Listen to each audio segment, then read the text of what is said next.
En ocasión cultural, al menos, de Semana Santa, vamos a meditar en este Salvador precioso, del cual cantamos, y en la salvación preciosa que ofrece a los pecadores. Lucas 23, verso 32 al 46. Nunca voy a olvidar una vez que estábamos evangelizando en la calle, que un hombre me dijo, en tono ofuscado, o de recriminación quizás: ustedes, los cristianos, se creen más buenos, más justos, más santos que el resto. Y en ese momento el Señor me iba a responderle que justamente para convertirse en cristiano uno tiene que asumir que no es ni bueno, ni justo, ni santo. El mito popular dice: los buenos van al cielo, los malos al infierno. Aunque ahora Francisco dijo que no existe el infierno. En ese mundo vivimos. Pero eso dice el mito popular religioso. Los buenos van al cielo, los malos al infierno. Pero la Biblia dice que no hay bueno ni aun uno. No hay justo ni aún uno. Ciertamente no hay hombre justo sobre la tierra que haga el bien y nunca peque, escribió Salomón. No hay justo ni aún uno. No hay quien busque a Dios. No hay quien lo entienda a Él, como se ha revelado. Tremendo. Así que no es que los buenos van al cielo, porque no hay buenos. Aquí vamos a leer la historia de un hombre malvado, esa es la verdad. Un malhechor que probablemente quizás nunca pisó una sinagoga de aquel entonces, quizás nunca fue bautizado, quizás nunca leyó su Biblia, quizás nunca cantó un himno, no sé, de alabanza a Dios, quizás nunca tuvo temor de Dios, quizás nunca le importó la persona de Dios. Quizás nunca manifestó dolor, arrepentimiento por el estilo de vida que llevó durante tantos años, pero que hoy, asombrosamente, y lo dice Jesús, está en el paraíso.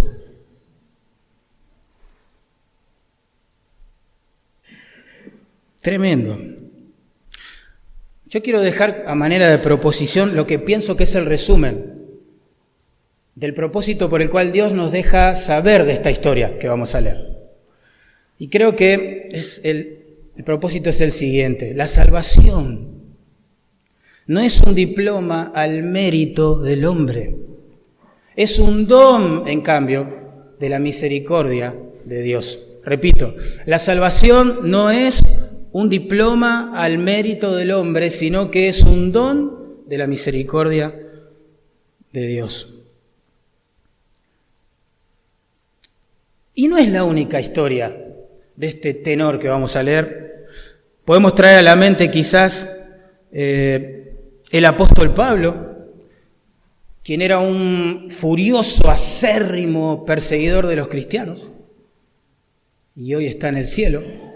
Podemos pensar en Zaqueo, un estafador, que hoy está en el cielo, y podemos pensar en un montón de casos así.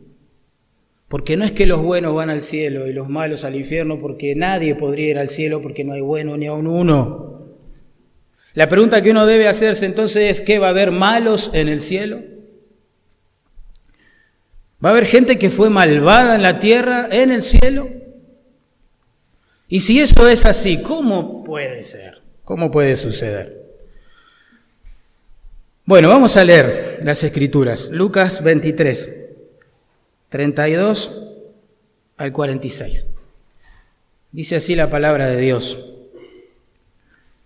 Llevaban también con él, obvia referencia a Jesús, a otros dos que eran malhechores para ser muertos. Y cuando llegaron al lugar llamado de la Calavera, le crucificaron allí, y a los malhechores, uno a la derecha y otro a la izquierda. Y Jesús decía: Padre, perdónalos, porque no saben lo que hacen. Y repartieron entre sí sus vestidos echando suertes. Y el pueblo estaba mirando. Y aún los gobernantes se burlaban de él, diciendo: a otro salvó, sálvese a sí mismo, si este es el Cristo, el escogido de Dios. Los soldados también le escarnecían, acercándose y presentándole vinagre y diciendo: si tú eres el rey de los judíos, sálvate a ti mismo. Había también sobre él un título escrito con letras griegas, latinas y hebreas: este es el rey de los judíos. Y uno de los malhechores que estaban colgados le injuriaba diciendo: si tú eres el Cristo, sálvate a ti mismo y a nosotros. Respondiendo el otro le reprendió diciendo: ¿ni aún temes tú a Dios estando en la misma condenación? Nosotros, a la verdad, justamente padecemos porque recibimos lo que merecieron nuestros hechos, mas éste ningún mal hizo. Y dijo a Jesús: acuérdate de mí cuando vengas en tu reino. Entonces Jesús le dijo: de cierto te digo que hoy estarás conmigo en el paraíso. Un ladrón en el cielo. Ese podría ser el título de este pasaje. O con signos de interrogación. Un ladrón en el cielo. Recuerden, la salvación no es un diploma al mérito humano, sino un don de la misericordia divina. Oremos. Señor, te damos gracias como cantamos por Jesús. Gracias, Señor, porque siendo bueno y justo, murió en lugar de los malvados e injustos, como este ladrón, como nosotros. Y no hay otro camino al Padre. No hay otro mediador. Señor, glorifícate en esta mañana, por favor, a través de tu palabra, a pesar del predicador. Que tu nombre sea exaltado, Señor. Que nos vayamos de aquí maravillados de ti, con deseos de buscarte, de amarte, Señor. Por favor, te lo rogamos en el nombre de Jesús. Amén.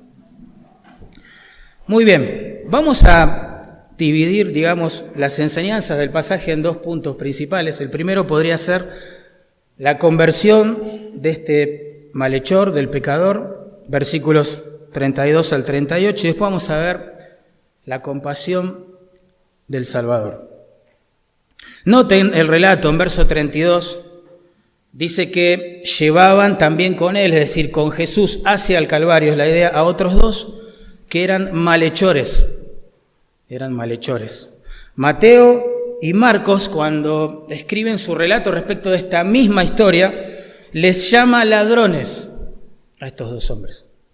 La palabra que usa Lucas, que significa malhechor, que se traduce malhechor, significa saqueador, dando a entender que estos hombres no solo eran ladrones, sino que eran violentos. Quizás eran de esas personas que en nuestra cultura golpean, son capaces de golpear a alguien, lastimarlo, herirlo, con tal de sacarle, no sé, un celular o una cartera. Gente malvada. Por eso estaban siendo crucificados. Como aquellos ladrones, ¿se acuerdan que dejaron casi muerto a este hombre que iba camino a Jerusalén y que fue socorrido después por el buen samaritano?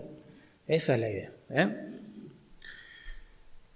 El verso 33 dice que cuando llegaron al lugar llamado de la Calavera, le crucificaron allí a Jesús, obviamente, y a los malhechores, uno a la derecha y otro a la izquierda. Ustedes saben, hermanos, que la muerte por crucifixión era espantosa. El propósito por el cual los romanos crucificaban personas era doble. Por un lado era claramente juzgar el delito, castigar el delito, delito grave, como quizás el de estas dos personas, con la muerte, con una muerte horrible. Y por el otro era usar a estas personas, a estas víctimas, como advertencia que infunda temor en el resto de los ciudadanos.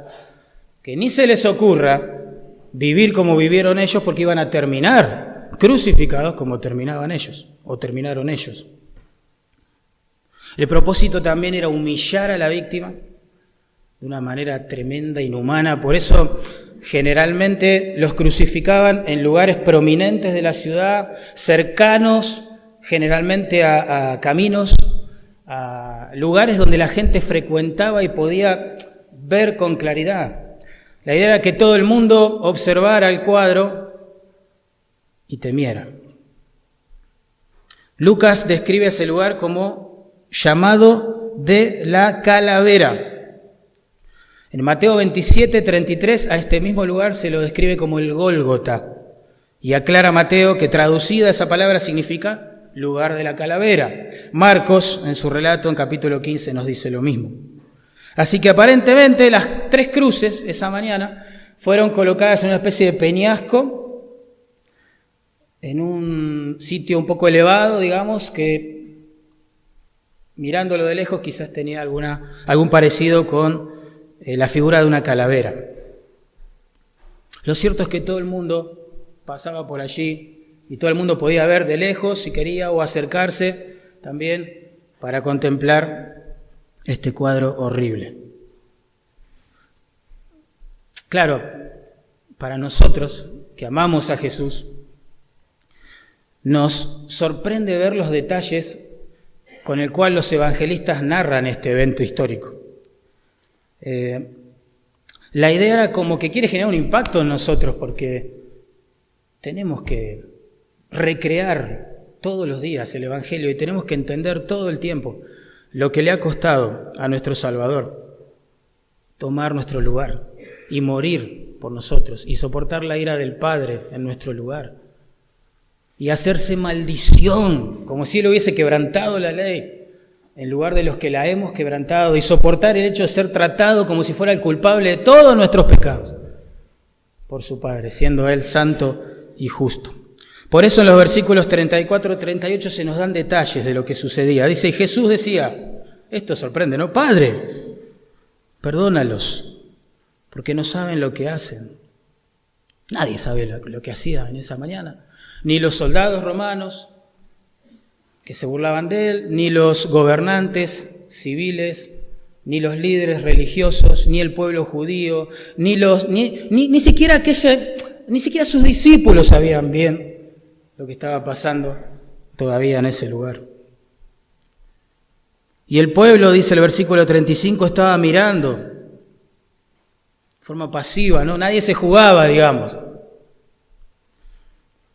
Y aún los gobernantes se burlaban de él, diciendo, a otro salvó, sálvese a sí mismo. Si es el Cristo, el escogido de Dios. Qué burla cruel, ¿no?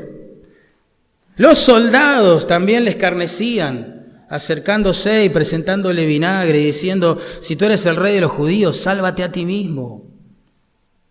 Había también sobre él un título escrito con letras griegas, latinas y hebreas.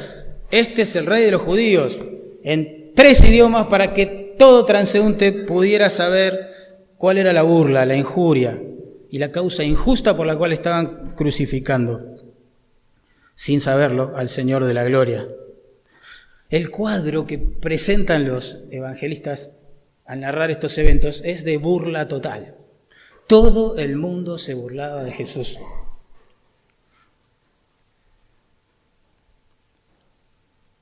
Quizás unos pocos, según el verso 35, fíjense, contemplaban el espectáculo en silencio, sin saber bien qué hacer, qué decir, pero callados.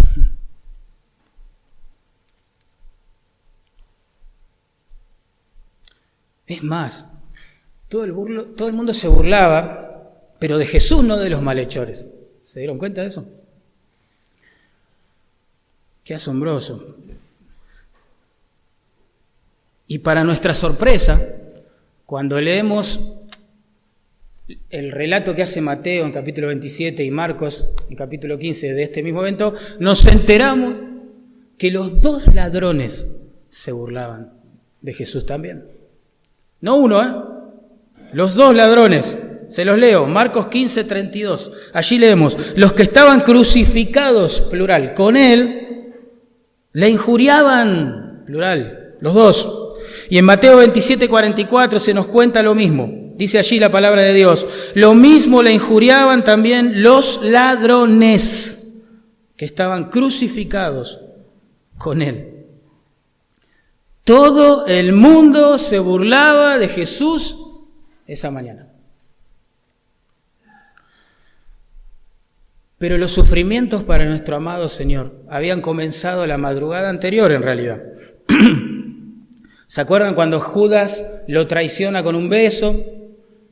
Cuando es apresado el Señor, tratado como si fuese un delincuente, con suma violencia, raptado allí del Monte de los Olivos, para ser después dirigido toda la noche a diferentes sitios donde diferentes autoridades le iban a juzgar con un juicio injusto inventado, una causa hecha, diríamos nosotros, armada, sin ningún sustento. Lo tuvieron de aquí para allá, en el camino, digamos, de un sitio a otro, fue escupido, fue golpeado en el rostro, fue objeto de burla y menosprecio y escarnio. Toda la gente se divertía con él, lo vistieron como rey, le cubrieron la cabeza, le pegaban en la cabeza y decían, si tú eres el Cristo, profetiza o adivina. ¿Quién te pegó? Lo coronaron de espinas. Tremendo. Según Marcos, capítulo 15, verso 35, luego de toda esta locura desenfrenada contra el Dios de los cielos hecho hombre, a las 9 de la mañana, según contabilizaban el tiempo de los judíos en aquel tiempo, finalmente es crucificado. Lo clavan en la cruz. Los poquitos que le acompañaron, comenzaron a ver lo que también los ladrones experimentaron. Toda la gente haciendo burla. Toda la gente. Ahora, si notaron bien los versículos que leímos, las burlas tenían como un denominador común. Este es el rey de los judíos. Este es el Mesías prometido, el que supuestamente viene a reinar. Me estás cargando. Eso era lo que pensaba la gente. Vos me estás cargando como ese hombre, golpeado, desfigurado, como diría el profeta Isaías 700 años antes de que esto sucediera, desfigurado su rostro por los golpes, desgarrada su espalda por los azotes, burlado, abandonado hasta por sus discípulos. Ese es el rey. No puede ser, están todos locos. Y él es el peor.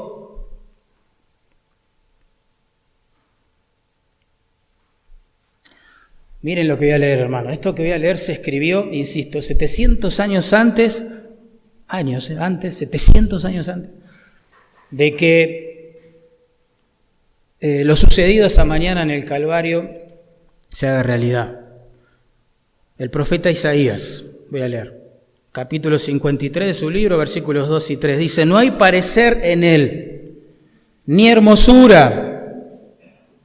Le veremos, mas sin atractivo para que le deseemos. Claro, que mira lo que es. Despreciado y desechado entre los hombres,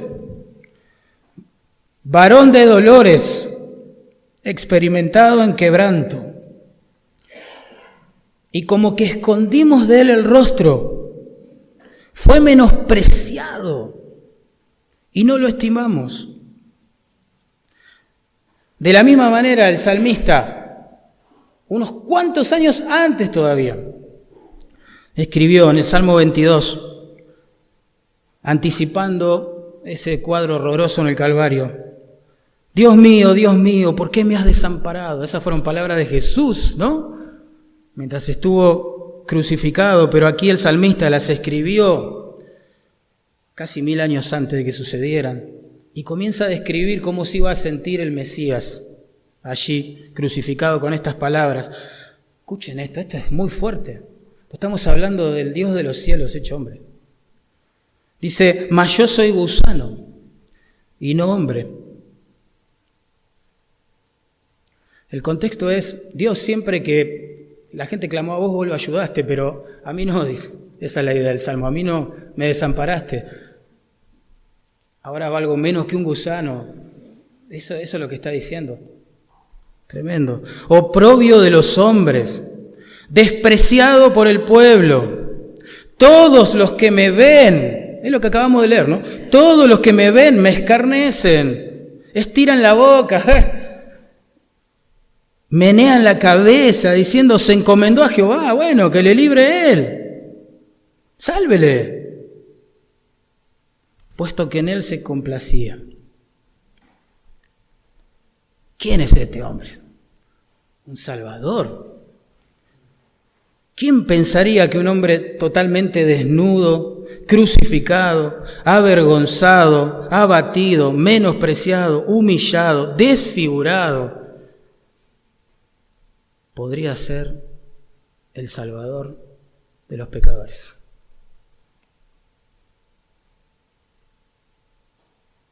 Hermano, a nuestro Señor hasta los ladrones crucificados al lado de él lo menospreciaron. Los fariseos sabemos que tuvieron celo por la popularidad que en un momento parecía tener Jesús. Tuvieron mucho resentimiento en contra de las palabras de Jesús porque desnudaba su sistema hipócrita religioso, superficial, legalista, horrible a los ojos de Dios. Y tenían quizás razones para aborrecerlo y burlarse de él hasta el último aliento de vida que exhalara en la cruz. Los gobernantes romanos en un momento tuvieron temor de él porque pensaban que era la persona ideal para generar una revuelta en el pueblo judío, en ese tiempo vasallo de Roma, y producir una guerra tremenda, civil quizás, y dividir el imperio. Los soldados romanos se burlaban de él porque se burlaban de todo el mundo. Ellos eran crueles, despiadados, trabajaban de eso, hermano, imagínate. Punto. Pero los ladrones, ¿por qué se burlaban, no? Es más, miren el contenido de la burla de los ladrones. Verso 39. Dice, y uno de los malhechores que estabas colgados le injuriaba diciendo, si tú eres el Cristo, sálvate a ti mismo y a nosotros. O sea, copiaron, vamos a decirlo así, las burlas de la multitud de esa mañana, reunida alrededor del Calvario. Se sumaron, digamos, a la Vox Populi. Se hicieron uno con la multitud. ¡Qué impresionante! Todos aunados contra el ungido de Dios esa mañana. Gente que quizás nunca hubiese hecho nada en común, como líderes religiosos judíos con líderes civiles romanos, se unieron en contra del ungido de Dios. Se unieron para burlarse de nuestro Señor. Y uno dice, ¿pero de qué se burlan? ¿Por qué ese odio? Si según Hechos 10:38 Jesús anduvo haciendo bienes y sanando a los oprimidos por el diablo. ¿Y por qué ese odio al Jesús si según 1 Pedro capítulo 2, verso 22 no cometió pecado ni hubo engaño en su boca? ¿Por qué ese odio a este hombre si aun cuando decidió entregar su espíritu al Padre y fallecer, porque fue una decisión de él, el mismo centurión encargado de su crucifixión y muerte, dijo verdaderamente este era un hombre justo?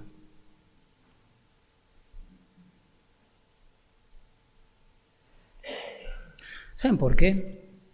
Pues es un cuadro de nuestra naturaleza humana pecaminosa caída. Hermanos, tenemos un Dios tan precioso, un creador tan maravilloso, tan sabio, sofisticado en sus diseños, que pinta cuadros para nosotros cada atardecer, cada amanecer, que nos sorprende con las cosas que ha hecho, desde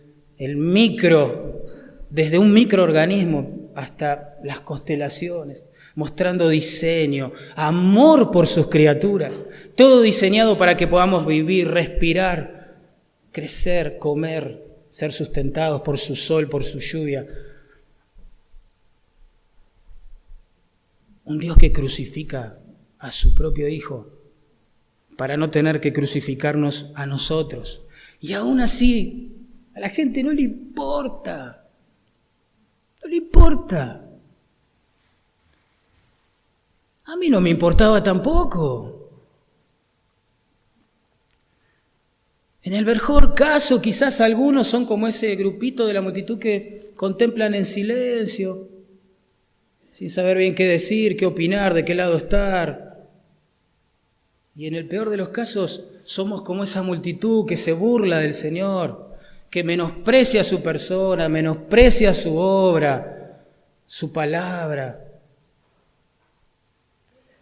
Tremendo. Así somos. Yo creo que si hubiésemos estado alguno de nosotros esa mañana en la cruz, nos hubiésemos comportado de la misma manera.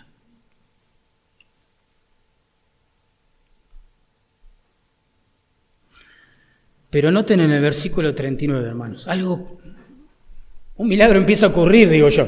Algo comienza a cambiar. Dice, y uno ahora, no los dos, sino uno de los malhechores que estaban colgados, le injuriaba diciendo, si tú eres el Cristo, sálvate a ti mismo y a nosotros. Pero he aquí, se divisa un milagro. Verso 40, respondiendo el otro, malhechor, ¿no? Le reprendió, diciendo, ¿ni aún temes tú a Dios estando en la misma condenación? Vamos a parar acá. ¿No nos había contado Mateo y Marcos, narrando este mismo evento, que ambos ladrones se burlaban de Jesús? ¿Sí o no? ¿Lo hemos leído? Lo hemos leído.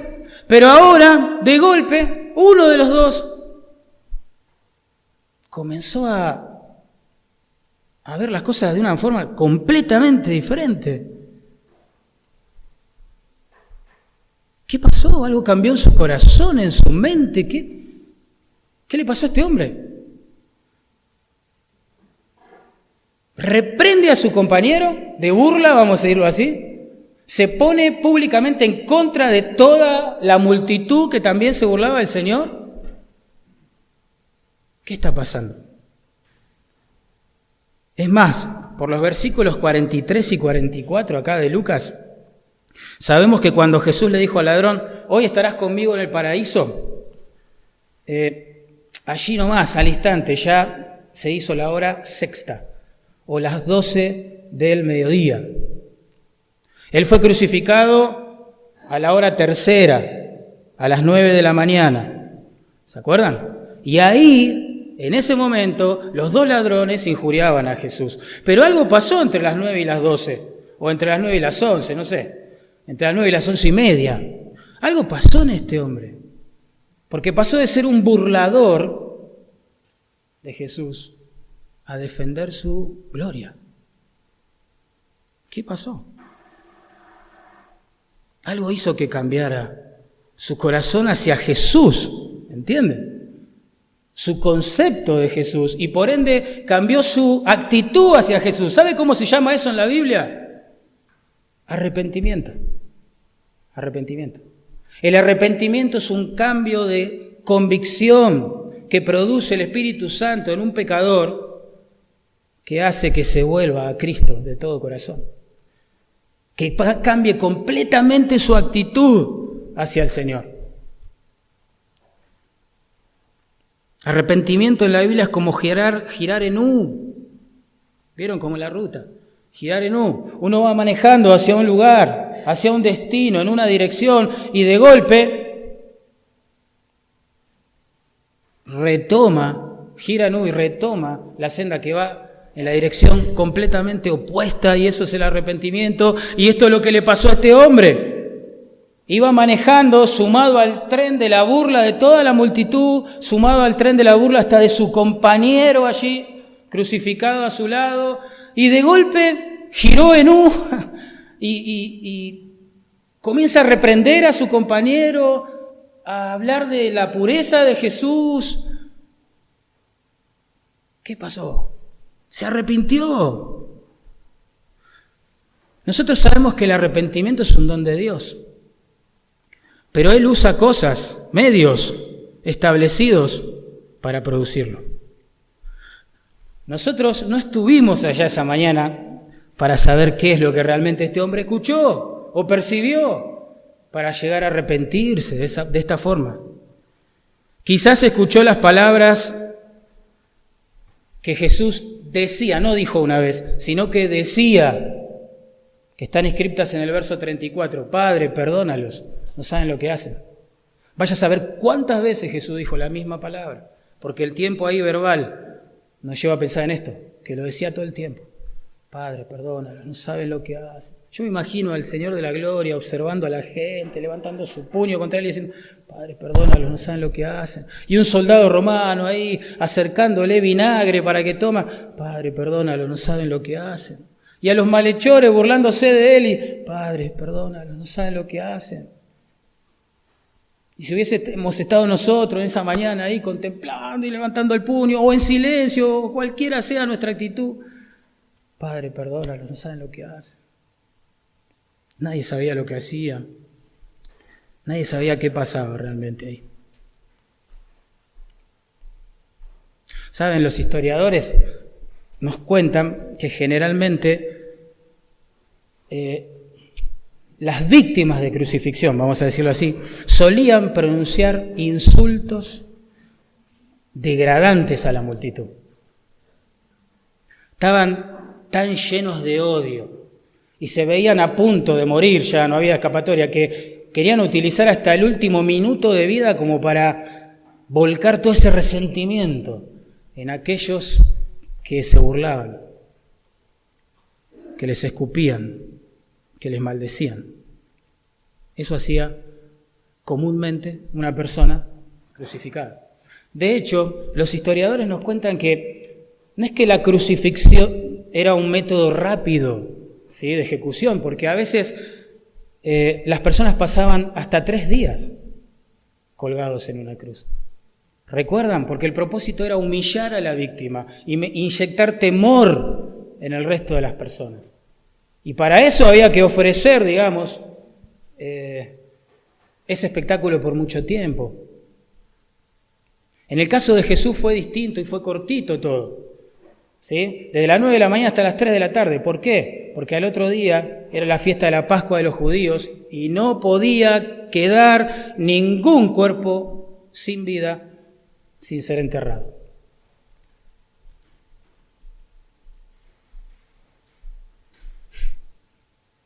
Eso hacía la gente crucificada. ¿Qué hizo Jesús? Bendijo a la misma multitud que lo maldijo. Padre, perdónalos, no saben lo que hacen. Yo creo que Pedro, testigo silencioso, quizás lejano de toda esta situación, cuando escribe su carta, su primera carta que está en la Biblia, 30 años después de esta situación aproximadamente, recordó lo siguiente: cuando le maldecían al Señor, no respondía con maldición. Cuando padecía, no amenazaba, sino encomendaba la causa al que juzga justamente.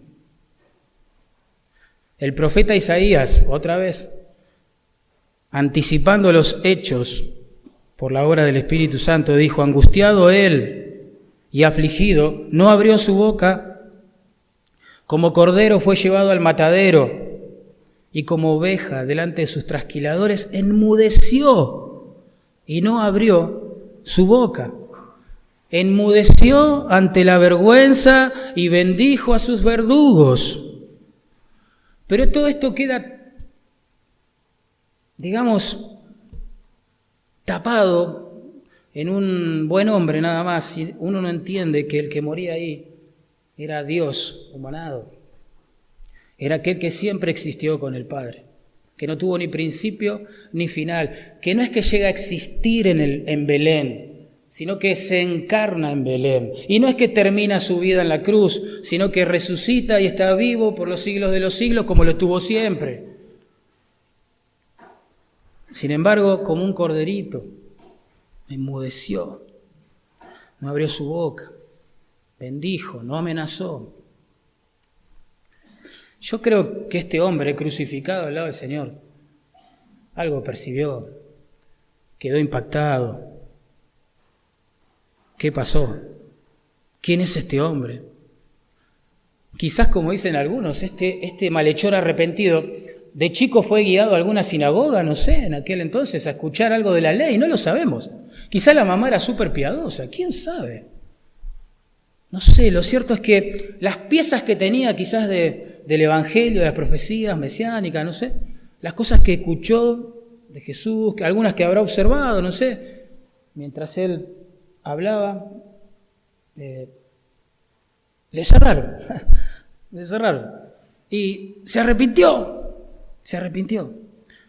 ¿Cómo sabemos eso? Noten, en el versículo 41, este hombre malvado comienza a reconocer su culpa. Dice, nosotros a la verdad justamente padecemos, porque recibimos lo que merecieron nuestros hechos, mas ningún mal hizo. Y uno dice, bueno, es obvio que este ladrón reconozca su culpa si es un ladrón. Mira, hermano, nosotros sabemos que en todos lados y también en la cárcel la gente dice que es inocente. ¿No es así? No es parte de nuestra naturaleza reconocer nuestro pecado delante de Dios. Es más fácil excusarlo acusando a otras personas, derivando la culpa en otras personas. ¿No es así? O quizás tapando la culpa, ahogando la culpa en el mar cultural en el que nos movemos. Humanista, anti-Dios, donde todo es relativo, aún las cosas que Él claramente dejó establecidas en su palabra que son pecaminosas. Pero este hombre pasó de burlarse de Jesús a adorarlo y reconocer que no tenía culpa alguna. ¡Wow! Que Él era culpable, en realidad. Tremendo. ¿Saben? Esta es una característica de la verdadera fe. De la verdadera fe. Siempre va acompañada de arrepentimiento, si no, no es fe. Esta fe produce una conmoción tremenda en el corazón porque nos lleva a darnos cuenta de nuestro pecado. Pero no nos lleva a concientizarnos de nuestro pecado al compararse con los demás pecadores. No, eso no es arrepentimiento. El arrepentimiento nos hace conscientes de nuestro pecado porque nos compara con el mismo Señor, perfecto, justo y santo.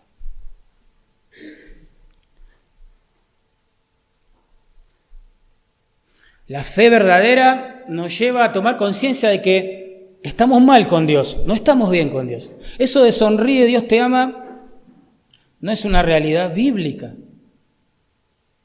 La Biblia dice, temé y arrepentite, porque estás en pecado.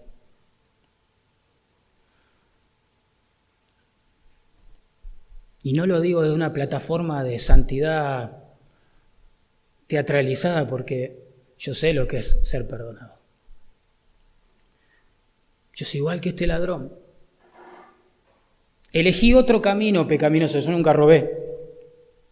Eso no me hace mejor delante de Dios que este ladrón. Yo también he transgredido la ley de Dios como este ladrón. Yo también he quebrantado los mandamientos de Dios como este ladrón. Yo también merezco ser condenado como este ladrón. Si Dios es justo, iba a hacer valer su ley.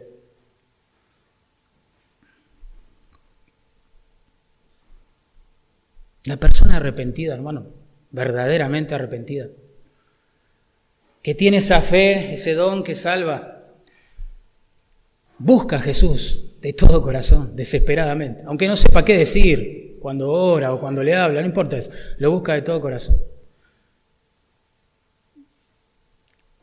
Y no lo busca para que Jesús le arregle los problemas matrimoniales, o para que Jesús le sane alguna enfermedad, o para que Jesús le prospere en sus emprendimientos económicos, o para que Jesús le ayude como un genio de la lámpara a alcanzar todos sus deseos y anhelos en la vida. Lo busca Jesús porque sabe que está perdido y necesita ser perdonado. Como hizo este ladrón. Se dio cuenta, no tengo chance, estoy perdido. Merezco ser condenado. ¿Qué hago? Yo escuché que este Señor santo y sin pecado pedía al Padre que perdone a los pecadores. Ahí está, voy a clamar por misericordia, dijo. Y ahí pasamos a la fe de este hombre. Miren todo lo que de golpe creyó este hombre, que horas atrás estaba burlando de Jesús, con toda la multitud. Miren ahora lo que empieza a concluir respecto de su persona. Verso 40. Respondiendo el otro le reprendió al ladrón que se burlaba, diciendo: ¿ni aún temes tú a Dios, estando en la misma condenación? Reconoció que merecía ser condenado. Verso 41. Nosotros, a la verdad, justamente padecemos porque recibimos lo que merecieron nuestros hechos. Reconoció su propio pecado. No solo el de el otro ladrón, su propio pecado. Verso 41 al final dice: mas señalando a Jesús, ningún mal hizo. Reconoció la santidad de aquel que se sacrificaba a su lado. ¿Y qué hizo? Si está arrepentido, si se da cuenta de su pecado y que no puede resolverlo, ¿qué hizo? Clamó en fe, creyó que el que estaba a su lado, el único justo, moría en lugar de personas como él, en lugar de los injustos. Y dijo a Jesús: acuérdate de mí cuando vengas en tu reino. Saben, este hombre tuvo fe. Y la fe en la Escritura se define con estas palabras. Es la convicción, ¿se acuerdan? ¿Cómo? Ahí está, la convicción, la certeza de lo que se espera. En el contexto, cosas que Dios ha prometido. Son certeza para el que tiene fe. Y la convicción de lo que no. Este hombre, clavado a una cruz, horas antes de morir, pudo ver esa mañana tarde ya en el Calvario lo que nadie más pudo ver. Ustedes saben que la Biblia nos cuenta, en los Evangelios, que hubo un tiempo en que Jesús fue muy popular y la gente se agolpaba alrededor de él para oírle. Claro, la gente que experimentaba sanidades, milagros, obviamente, y que hasta fueron beneficiarios de una demostración de poder sobrenatural, contundente, demostrando su deidad, que era Dios, al resucitar quizás a alguno de sus seres queridos, ¿no? A otros los alimentó cuando tuvieron hambre, etc. Entonces la gente se reunía alrededor de todo el mundo, quería escucharlo, hasta que él comenzó a enseñar claramente cuál era el propósito de su venida. Y empezó a llamar a la gente al arrepentimiento y a preparar de esa manera el corazón para su reino. Y la Biblia comienza a relatar, parecen dos historias distintas, que de a poquito Jesús se fue quedando cada vez más solo, literalmente cada vez más solo.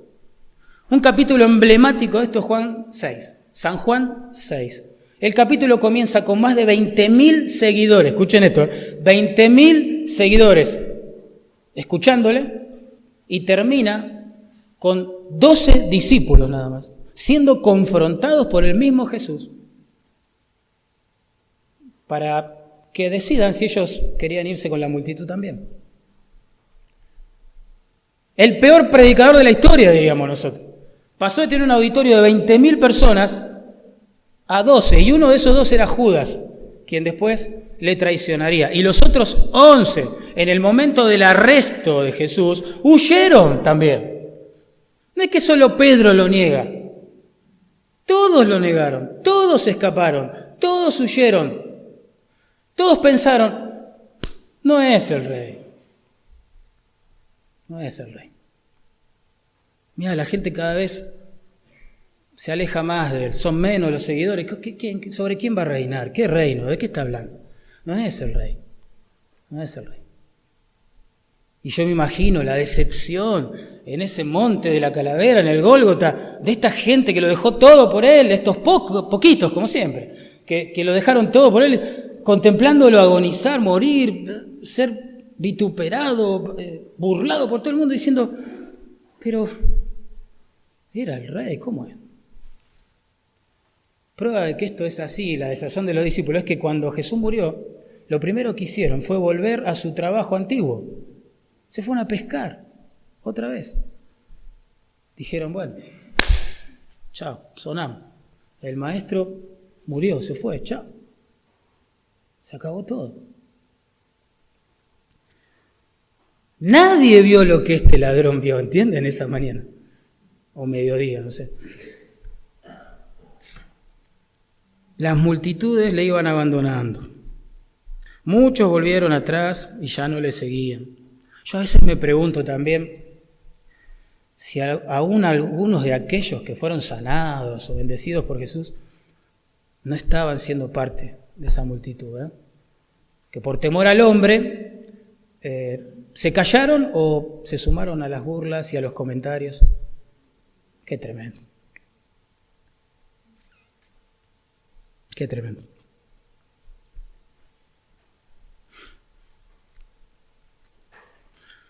Qué momento satánico también el de la cruz, ¿no?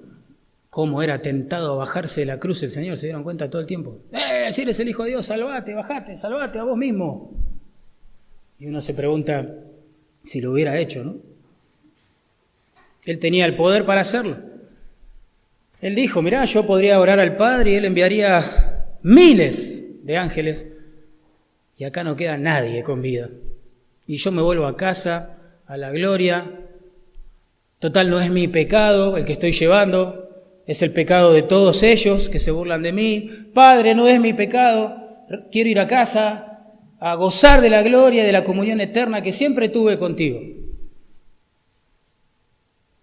Qué momento, ¿no? Fue tentado en el huerto de Getsemaní, claramente, y fortalecido a la vez por Dios. Fue tentado en la cruz, claramente, pero fortalecido por la compasión y el amor que tiene por nosotros. ¿Qué retuvo a Jesús allí en la cruz? No fueron los clavos, fue tu pecado, fue mi pecado. Fue el amor incondicional, unilateral, que Él tiene por su pueblo.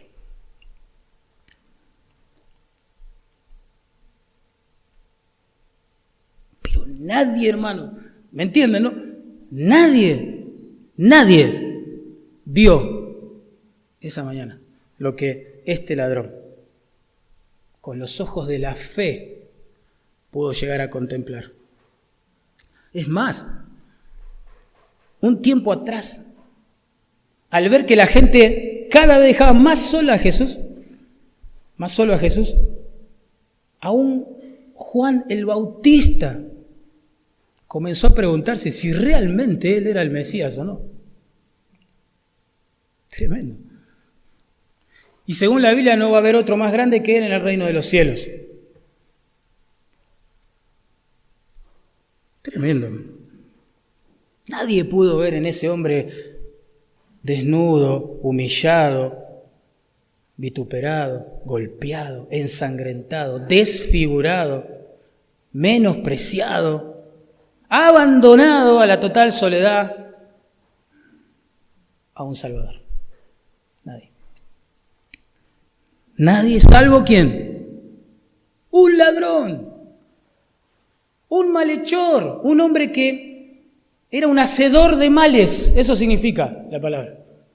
Un hombre que vivió a espaldas de Dios, vaya a saber cuántos años. No sabemos cuánto, pero sí sabemos que fue hasta el último.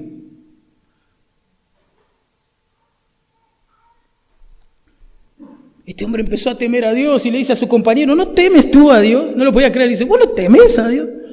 Empezó a temer a Dios. Mirá, lo ignoró toda la vida, pero ahora empieza a temer a Dios, reconoce su pecado. Se opone valientemente a la opinión popular de ese momento, en ese lugar, y reconoce que Jesús no había hecho ningún pecado. ¿De dónde sacó la idea de que después de la cruz, fíjense, él volvería a vivir y volvería a reinar? Porque le dice, acuérdate de mí cuando vengas en tu... ¿Quién le enseñó eso? Tremendo. Era un malhechor. Nunca fue a la iglesia, insisto, nunca fue a ningún lugar. No sabía ninguna canción cristiana, seguramente. Probablemente no, jamás estuvo en una reunión, no sé.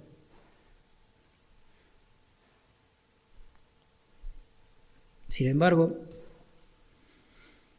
él vio lo que nadie vio. Ni siquiera sus discípulos vieron eso. ¿Sabían eso? Ellos no podían entender lo que estaba pasando. El Señor mismo, Jesús, les dijo, ustedes lo van a entender después. Pero ahora, en ese momento no estaban entendiendo lo que pasaba. Es más, cuando Jesús muere, al domingo, al día siguiente, por la mañana, ¿se acuerdan qué hacen?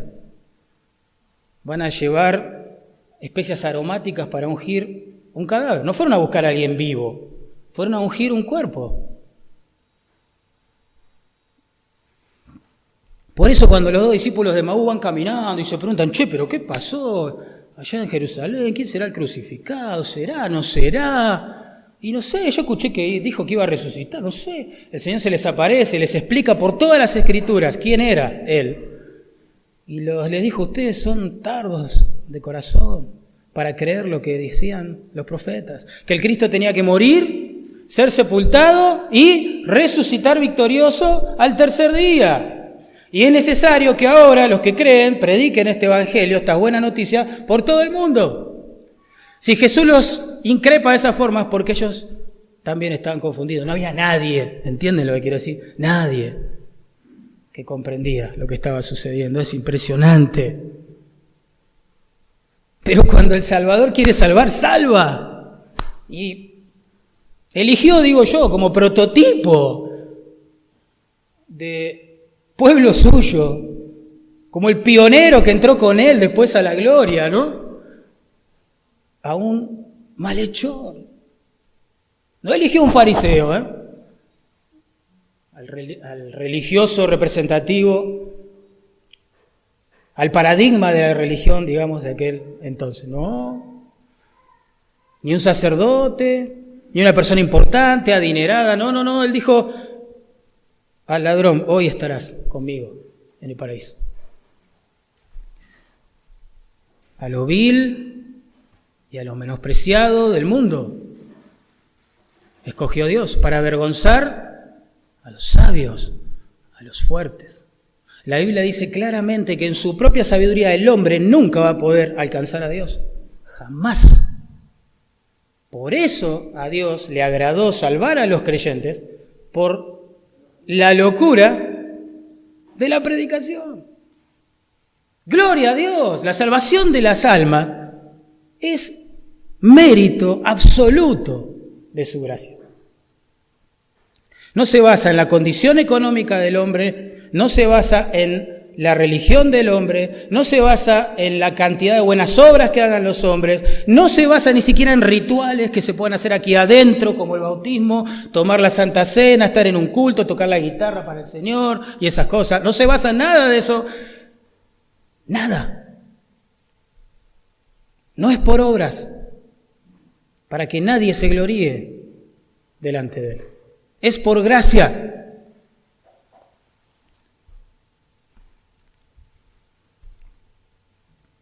Qué hermoso.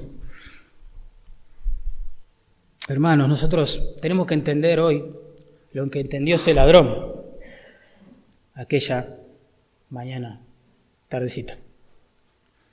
Debemos entender por la fe que en realidad Jesús no fue a la cruz No fue crucificado aquel día por culpa de el orgullo y el celo religioso del pueblo judío.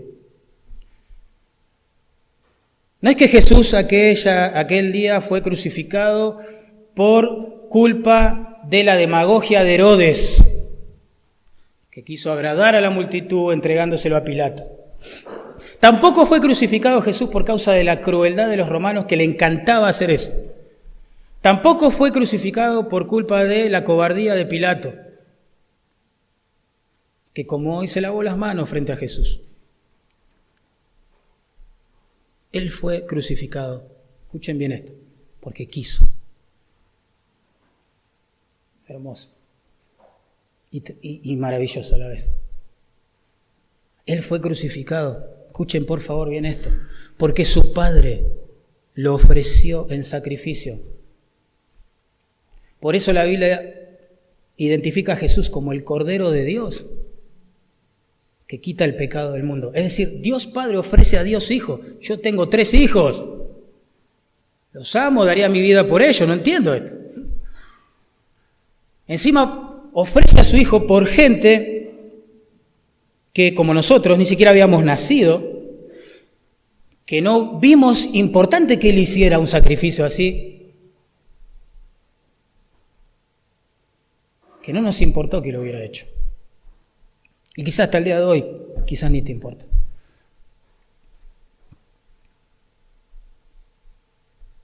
No fue a la cruz porque Judas lo traicionó, hermano. Fue porque quiso. Fue porque estaba planeado desde antes de la fundación del mundo, dice la Biblia. Por eso los profetas que hoy he citado escribieron todas estas cosas cientos de años antes de que sucediera. Estaba todo planeado por el Padre. Y al Hijo le agradó obedecer al Padre por amor a su pueblo e ir a la cruz. Cuando Jesús oró las palabras que nos leyó Sergio hoy en la Santa Cena, Padre, no se haga mi voluntad sino la tuya, la voluntad del Padre a la cual se refería era esto: morir en lugar de los pecadores. Miren, el tema es así. Jesús vivió 33 años, quizás un poquito más, sobre esta tierra, ¿sí?, demostrando su justicia perfecta. Obedeció perfectamente la ley de Dios. Luego decide ir a la cruz, siendo Él justo, para morir en lugar de los injustos como nosotros, como ese ladrón y como nosotros. El justo muere por los injustos. Dios trata a su propio Hijo en esa cruz como si fuese el culpable de tu pecado y del mío. ¿Entienden? Por eso sufre el castigo que tu pecado y el mío mereció. Lo sufre Él siendo justo y sin mancha. Luego al tercer día es resucitado con poder, y prueba de eso es que la tumba sigue vacía. ¿No? Tan simple, nadie jamás podrá negar esto. Hubiese sido tan fácil negar al cristianismo. Pónganse a pensar, todo el mundo expectante, che, lo que dijo es cierto, va a resucitar, es un mentiroso, pongamos una guardia en la tumba, ojo, estemos todos alerta. Imagino esa noche allí en Jerusalén, todo el mundo, ¿qué pasará? ¿Qué pasará? ¿Qué pasará? Y de golpe el cuerpo no está. Cualquiera hubiese servido como testigo en aquel momento para decir, che, se lo llevaron los discípulos, che, se desmayó y en realidad volvió a vivir, no estaba muerto, che. Era fácil desbaratar el cristianismo. Miren, acá está Jesús, miren, ¿Nunca te pusiste a pensar por qué no se hizo eso? ¿Por qué no se pudo hacer? Aunque miles lo intentaron. Porque Él resucitó comprobando que todo lo que dijo era cierto, que Él era quien dijo ser realmente, Él era el justo, el Hijo de Dios, muriendo en lugar de los injustos. Y Él está vivo y es Salvador, y un Salvador compasivo, un Salvador amoroso, que llama al hombre a venir a Él en arrepentimiento, como hizo este ladrón, y en fe. Y es verdad que quizás la mayoría lo sigue rechazando, como sucedió aquel día en el Gólgota. Y es verdad que muchos se siguen burlando de Él y de todos los que hablamos en su nombre y le amamos. Es verdad. Y es verdad que también hay un gran número, un gran sector de la sociedad que quizás contempla en silencio, sin jugarse por nada. Y dice, bueno, si a vos te hace bien, está bien, te respeto. Y es verdad también que otros, así como crucificaron a Jesús, están dispuestos a crucificar a la iglesia de Cristo en otros lugares del planeta en este mismo siglo XXI. Nada ha cambiado, ¿se dan cuenta? Nada ha cambiado. El corazón del hombre sigue siendo el mismo frente a la cruz. Algunos piensan, bueno, el Señor, he aprendido algo esta mañana, voy a hacer la del ladrón. Segundos antes de morir, me voy a arrepentir. Entonces ahora voy a aprovechar la vida, como si vivir para Cristo no fuera vida. Eso es verdadera vida, pero ahora voy a vivir, voy a disfrutar los deleites, las cosas que me ofrece el mundo. Cuando esté en el lecho de la enfermedad, a punto de exhalar mi último aliento de vida, ahí me voy a arrepentir, como hizo el ladrón. Total, el ladrón, siendo malo toda su vida, fue al cielo. Dios no nos dio esta historia para que uno piense así. Dios nos dejó esta historia para que entendamos que la salvación no es un diploma al mérito del hombre, sino un don de la misericordia divina. Para todo aquel, no importa la gravedad de su pecado, que venga arrepentido a Él y en fe tenga vida eterna. Jesús le dijo, de cierto te digo, que hoy estarás conmigo.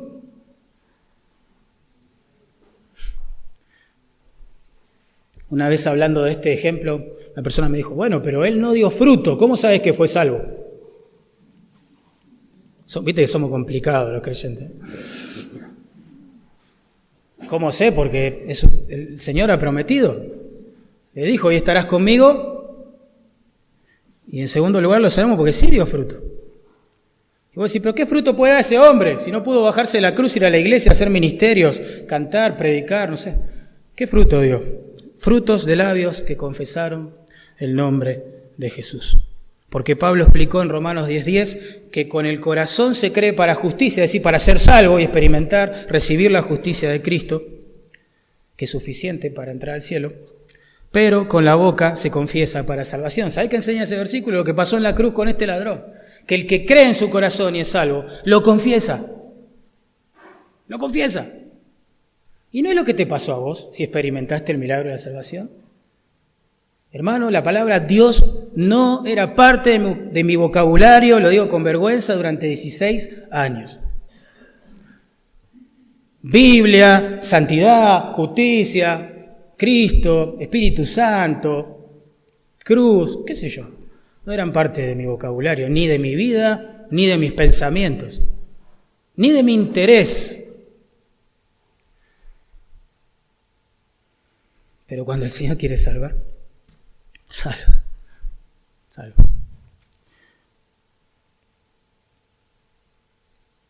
Es un Salvador compasivo, ¿entienden? Es un Salvador que busca al que no le buscaba, que ama al que no le ama, que quiere abrazar y reconciliar consigo a sus enemigos. Salvador compasivo.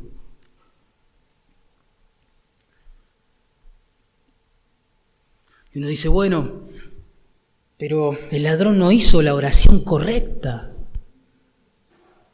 Él no dijo, Padre, te pido que perdones mis pecados, creo que vos moriste, que tu hijo murió en mi lugar, por tanto me arrepiento, lo acepto en mi corazón y le pido que entre en mi vida y nada de eso. ¿Se dieron cuenta?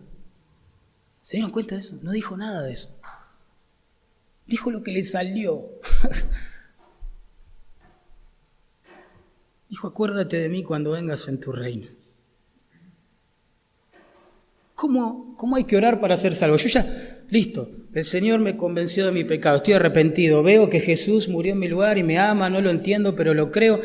¿Cómo tengo que orar? ¿Qué palabra tengo que decirle?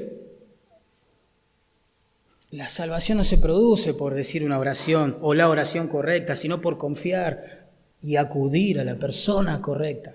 Nos convertimos a Cristo, no a una oración, a un sistema, a una religión. Empezamos a seguir a Cristo, aquel de quien nos burlábamos o al que ignorábamos hasta el día de hoy, ahora es nuestro Señor, nuestro Salvador, y quiero seguirlo, como hizo el ladrón. Y ¿saben qué lindo? El mismo Jesús, y con esto cierro, dijo, el que a mí viene, ¿se acuerdan? No le echo fuera. El que a mí viene, dice Jesús. Y yo diría, ¿cómo viene? ¿No? Es decir, con todo el bagaje de pecado en la espalda, con un haber en rojo en cuanto a pureza y justicia. El que a mí viene arrepentido, si no, no vendría a mí, es la idea. El que a mí viene, yo no le voy a echar. Oremos.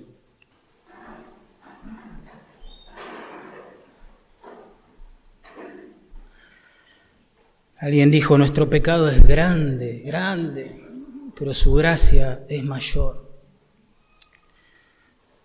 Si miro mi corazón, digo, no puedo ser salvo nunca, pero si miro a Cristo, digo, no puedo ser condenado jamás.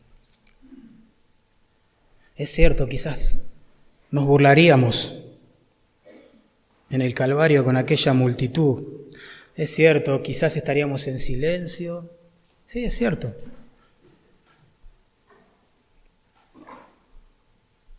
Y es cierto también que no iríamos jamás hacia Él si no estamos arrepentidos y creyendo que Él es compasivo y poderoso para salvar. Quizás alguien en esta mañana quiera decirle al Señor que está arrepentido de su pecado y quiere vivir para Él y que cree que su sacrificio en la cruz fue suficiente.